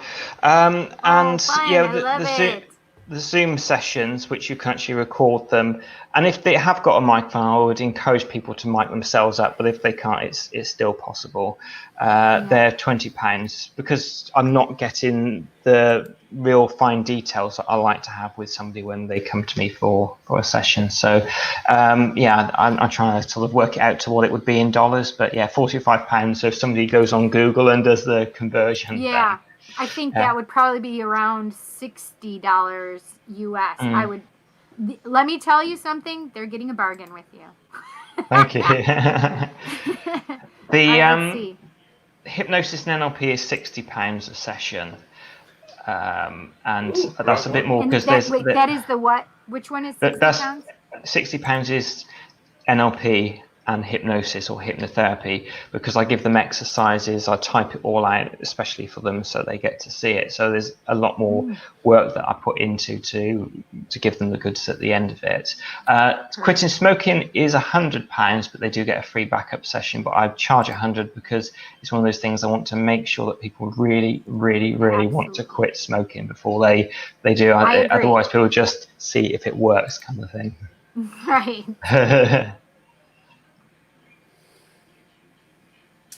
Brilliant. Okay. So I was about right when I said £45 is about $60. It's $57.70. Yeah. So anybody can do the Zoom sessions with me for £20 as well. So and I'll record the Zoom and send it through to them. So yeah, I absolutely love it. Yes, I love it. So I'm actually I literally just was talking to my cousin, who is kind of like, how do I explain it? Like, she is my, she helps me with my business. I don't know what to call her. My sister and my cousin are my, helpers. My moderators. They keep me in line. But they're also the people that I talk to about my, the things that I'd like to offer. Or my new ideas, and so I've actually thought about doing some different things with my past life regression work, especially. Here's that thing from Barry March, Cindy. No, I was not hypnotized, but the person performing the session presented me 2 past life experiences with me. The person performing the session was also not hypnotized. So again, do you know what the session might be called then? I don't know what it sounds more like a psychic reading than it does. It does to me too. That's what it sounds like to me as well. Kathleen Matusek is also in here with a question, so I'll bring that up after this. Go ahead, Cindy. Yes, Kathleen. But that's I answered Barry's. Yes, I think it was probably more like a psychic kind of reading. That's what it sounds like. Yeah. And she just wanted to know about you. You did answer it. You did say yes, but I wanted to put it up there for absolutely. Paul as well, and I have not done groups, so I would love for you to talk more about group hypnotize sessions that you've done. Yeah, I mean, it's very much similar, although I act in the same way as if I was recording somebody a CD or an MP3. I tend to do about a 10-minute induction, taking people the progressive relaxation one, and then it's vague enough, so it will just be go to your happiest memory. In that one, I don't take them to the death experience, although when I do my regressions, I always take them to their death experience, because you're not there, you can't see the individual, and you can't see if they're getting upset about it. So I just kind of stick to more kind of general things like, did you marry? Where did you live? What's your surname, what's your family name, what's your name. I do go to time when they learn a lesson that might help them, what the lesson is. Is it more difficult to do? I'm sorry to cut you off, but is it more difficult to do? No? No, I don't think so at all. It's just a different way of doing it. It's pretty successful. So I think during that one, there are a few more people that, like I'd say, about 80% of the audience get past live questions. There's about 20% that just close their eyes and literally just relax. But that's because I can't see them individually and notice all the different signs. But some other people, it can be taking so long that it's just too long for everybody else. So you've got to go somewhere in the middle between a fast induction and a longer induction. When I have done the groups, people are more open-minded now. But when I first started doing the group sessions, I tend to find the men kind of felt rather embarrassed talking about if they were female in a past life. Interesting. It could be a British thing, I don't know. But I remember this one person. This one person was kind of like, no, I didn't get anything during the session, and it was after, during the break, when people were going off to get their drink. He came to me that session. He was looking behind him to make sure nobody was standing behind him. He said, I was a woman. So, which, but I find that now this men go, I was a female in the past life, and they're just okay about it, But it was just in the early days of doing it, they were a bit kind of, I was a woman in the past life. I think it's a great thing then that we can actually let them know, and I tell them, because some people are worried, like a woman saying, I don't know if I want to be a man. See, the possibility is that you go to a past life that you are the opposite sex. So just allow it, because you don't want them to be so stuck on a certain point as they're going in, right? Yeah, exactly. Yeah, and I had a couple of people that weren't pleasant people in past lives, and would talk about it quite freely as well. But the interesting thing is that even though people in the chat, even though that you're having a hypnotic session with them, if something's happened that they're embarrassed about in a previous life, sometimes that emotion can come back. Like I've had quite a few people that were prostitutes in a previous life, and literally they can't say that that's what they do, because they still feel the shame that they had to put themselves through that. But when they come out of the hypnosis, said, yes, I was that. I've got a friend that always gives the line, the first regression I did with her, that she sold fruit in the day and a body at night, is the story that she tells That's people. An amazing way of putting it. Yeah, absolutely. And it's funny because I know that, and this is one of the things that we find, which is souls tend to reincarnate together. We have like little groups that we will reincarnate together. So a lot of times, like your lover, your partner, your boss, these are people you may have known in the past. Yes. And it wouldn't surprise us at all hearing that come up, when one of the things that I state specifically is look into their eyes. Do you know who this person is? Because you want them to connect who they are. And it's pretty impressive, the things that they can understand in this lifetime. And it's just, it's very healing and cathartic, the things that you can do. And especially when you need to understand that there's a lesson involved, and you can release and let go of that which has been hindering you. What was interesting, I just was going to come up with, is that I found out when I do the past lives with people, and even if anybody, there doesn't actually seem to be, it might be different for you, Cindy, but there's not that many that actually seem to go to a light. Most of them seem to, when they pass over, they feel themselves rising up and then looking down the body. So it's very rare that you do get people saying going to light. And what's quite interesting, a lot of people also talk about jumping down to like a funnel into their next life. I don't know whether you've come across that one, but that seems to come out quite a few times.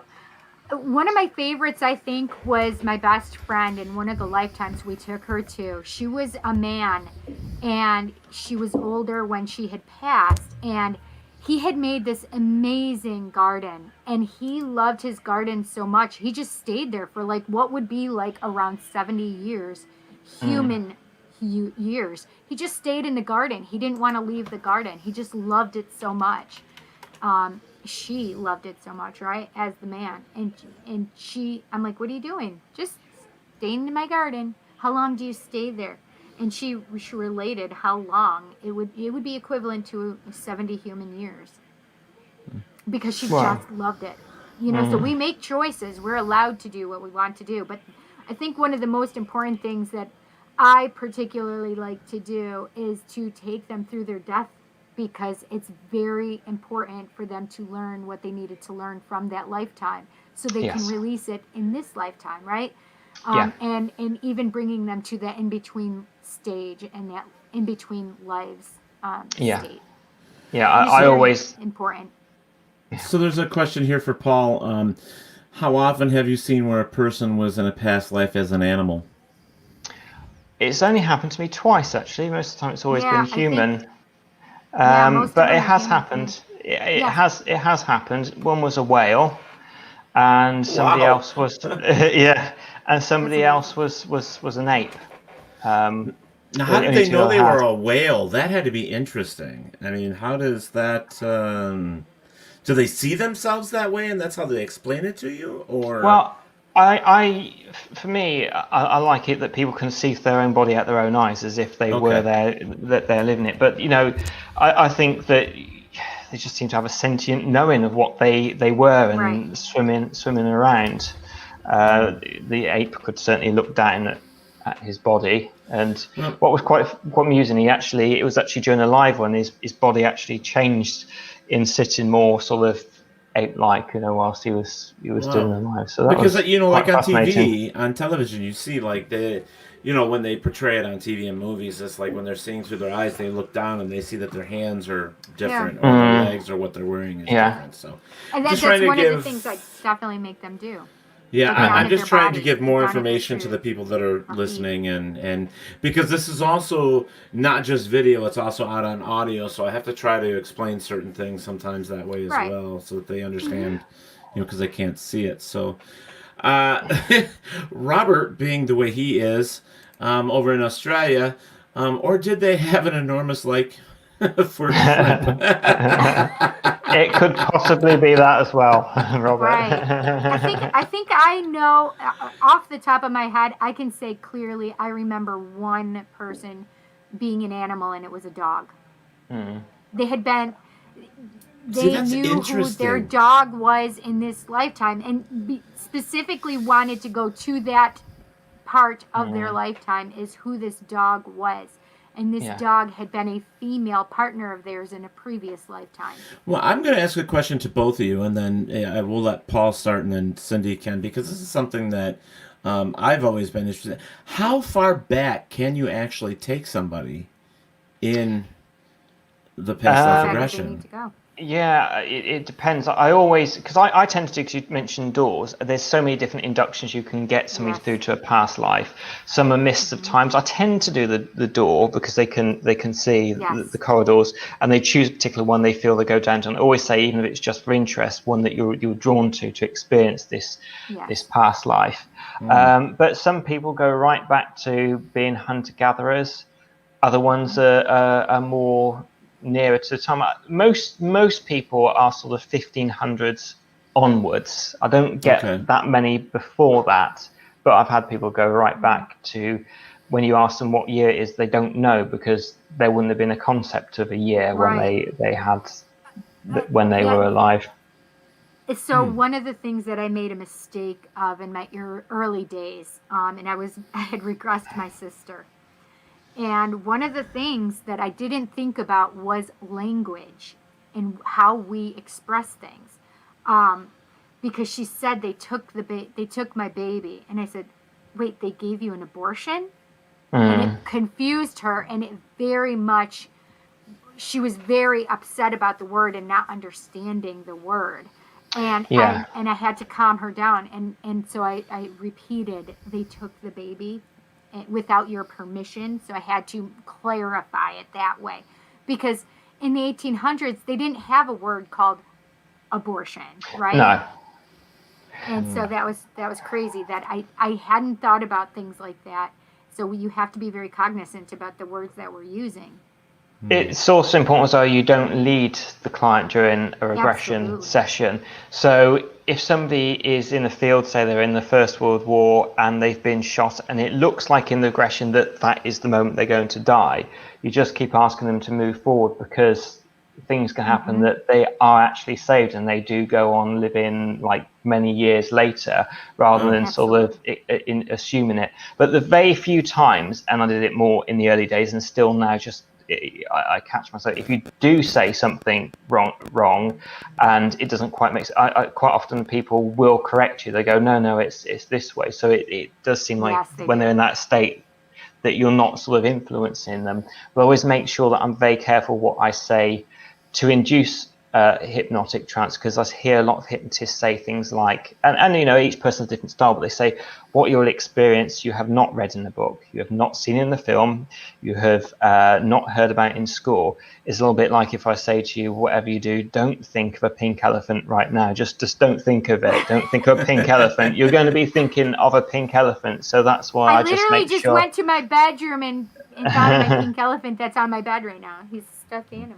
Jeez. So I guess the next question, I guess the next question. Now I know this was Cindy, but I figured I'd bring the question to you as well, Paul. And I know that we're getting close to the end of the show, but have you ever come across with doing the hypnosis that you come across someone that may have had a loss of time, maybe because of like having a UFO experience or being taken by an alien or anything like that? Have you come across anything like that? I did have one person who came to me because of a UFO experience. It was really early on, and they didn't really get anything, but felt they were led on a table and seeing lots of colours moving. That's all I could get. I'm sure if I did the session with them now, they'll be able to experience quite a lot more. But I make sure if it is anything to do with missing time, that it seems like it's definitely going to be something like a UFO experience, rather than that they were abused. Because although hypnosis is brilliant at revealing hidden memories, it's not actually a truth drug, and that you don't want to have that if they felt that they were had some sort of abuse, that they might have the belief that really did happen, although it didn't, and you're getting in very dodgy territory at that sort of time. But this person experienced, it was definitely a UFO, and the thing which they saw was not like the grey aliens you often hear about, but it was a yellow thing, and they said they saw it coming out of the forest, and they were terrified. So it's a Pokemon. Wow. It was, yeah, a big yellow thing. Well, because you know, I've always thought about this as like some experiences that we go through, even in today's world. I mean, it brings on PTSD. It brings on a lot of different emotional issues. So back 100 years, we didn't know about PTSD. We didn't know about the effects and what was happening. So some of those traumatic experiences, like being taken in a UFO or whatever, is considered today as PTSD because it was so traumatic to them. Right. So I worry about things like that with remembering certain things. And like I've told Cindy my dreams sometimes. I've been getting some really strange dreams lately. And, you know, it's some of it is, it can be very detrimental. And I think sometimes like being a hypnotherapist, you tread on some like weird water there sometimes. So you have to be careful, right? I mean, I always make sure that somebody's not going to have anything that could cause worry. I always make sure that they sign through, get to read through and understand. I mean, I do see clients that have depression, but when they do, I always make sure that they've seen their doctor beforehand and they agree. They tend to not come for past life regressions. That's something completely different. But if they have anything like epilepsy, schizophrenia, bad depression, then I just give it a wide berth, because even though often I believe that the hypnotist won't trigger anything, you then would be in the difficult situation of proving that you didn't actually trigger anything. Right. So I think when you do hypnosis, it's just always be on the side of caution, and don't think, oh, it will be all right, because there's always the possibility it might might no not matter be. what, there's always a possibility. Now, this would be like, I know that you couldn't being where you are, but I mean, this would be take Cindy. I'm going to take Cindy out to like a Bigfoot adventure and have her try and like anybody that's ever seen Bigfoot. I want her to hypnotize them so that we could go back and hear what they actually saw. Because that might actually give us more of a definition or a thought of what they've seen or felt or heard. And I've never heard of that being used on situations like that. Being in the paranormal, we hear a lot of weird things. I mean, we really do. And, you know that people have used, what do they call those things? The lie detector and stuff like that. But I'm wondering if they've ever used, hypnotherapy, because that seems like that would be another avenue. That would be another avenue to try and get more information for some of this stuff. Just throwing it out there. I think it would be good to do that. It's just something you don't tend to hear with things like Bigfoot.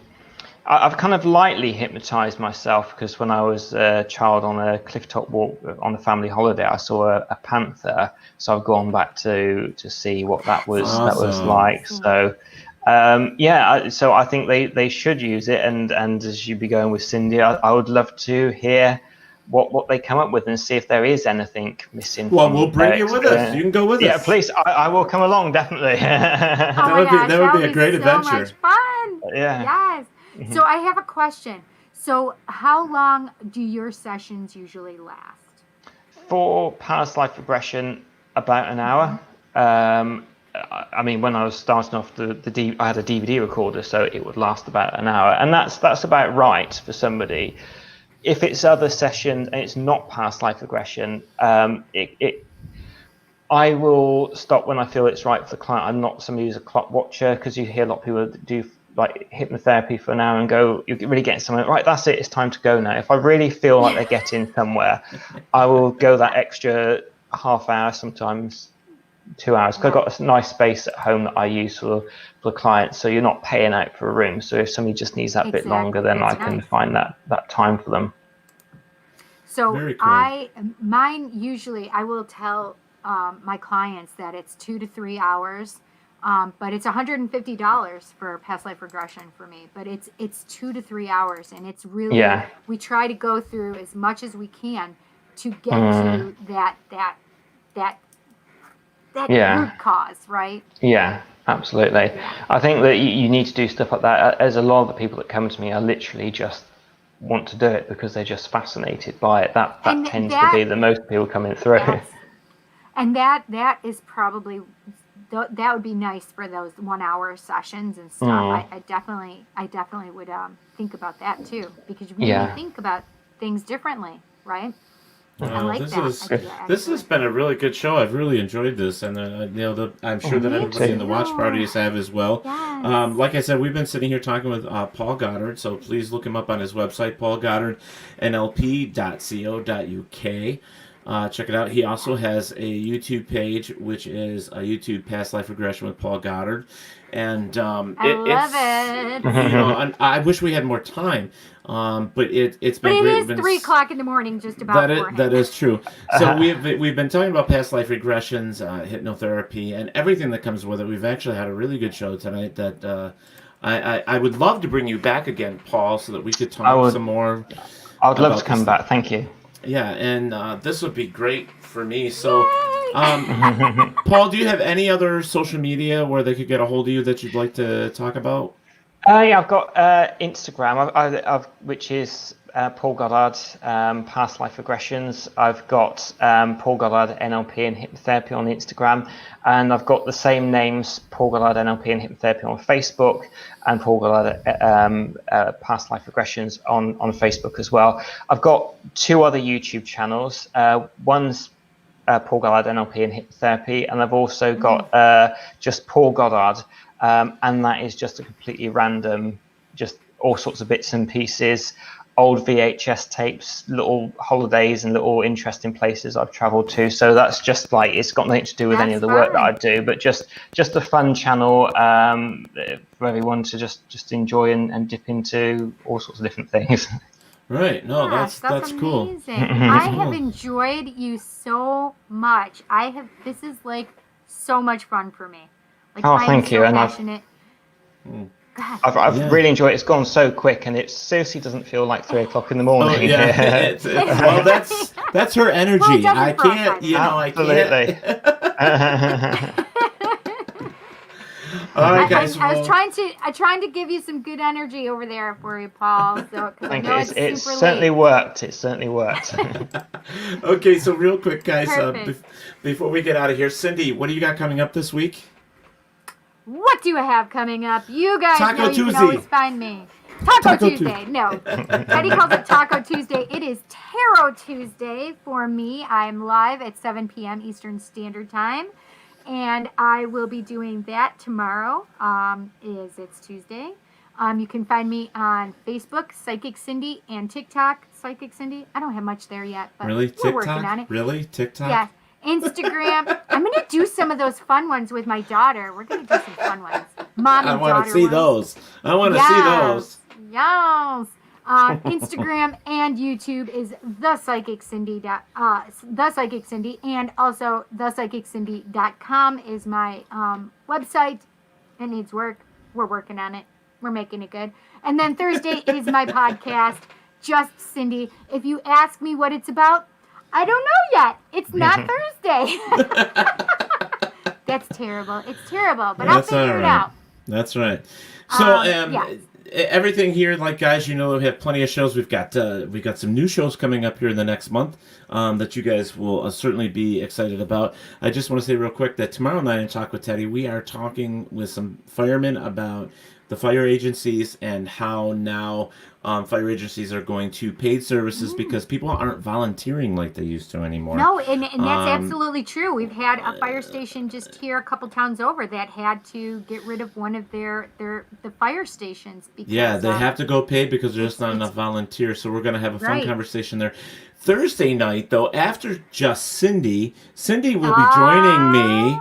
Because we will be talking Pokemon Go on Thursday night, and I can't wait. I play Pokemon Go.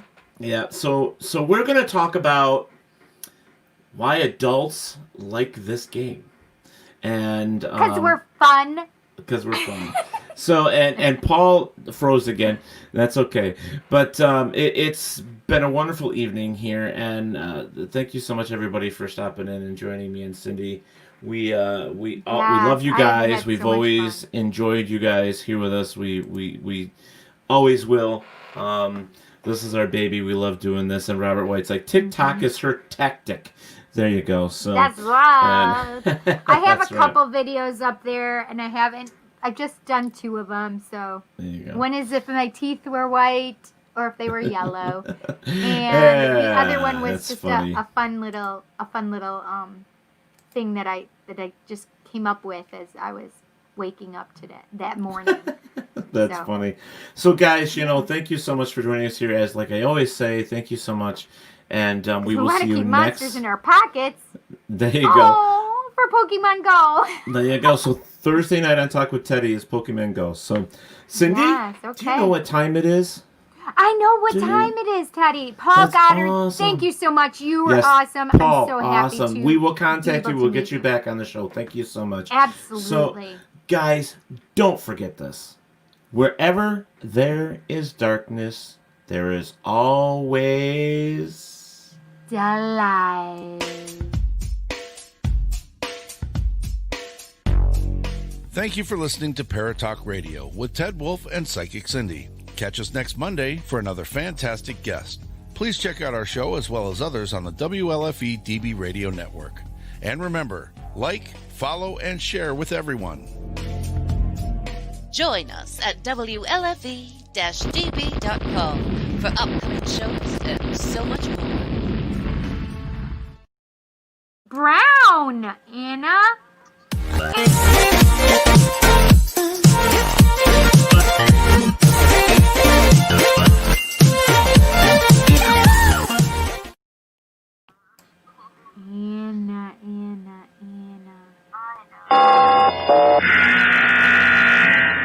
Station 51, engine 27, engine 32, truck 105.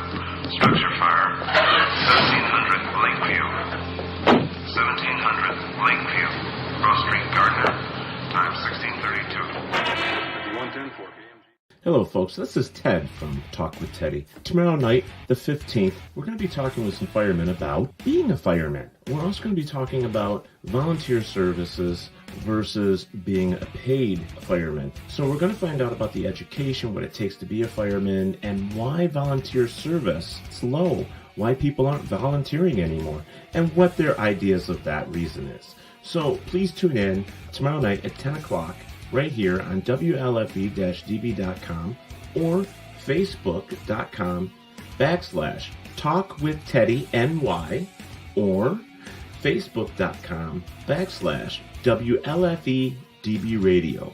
You can find us right there every Tuesday and Thursday at 10 p.m. Eastern. Join us and let's talk.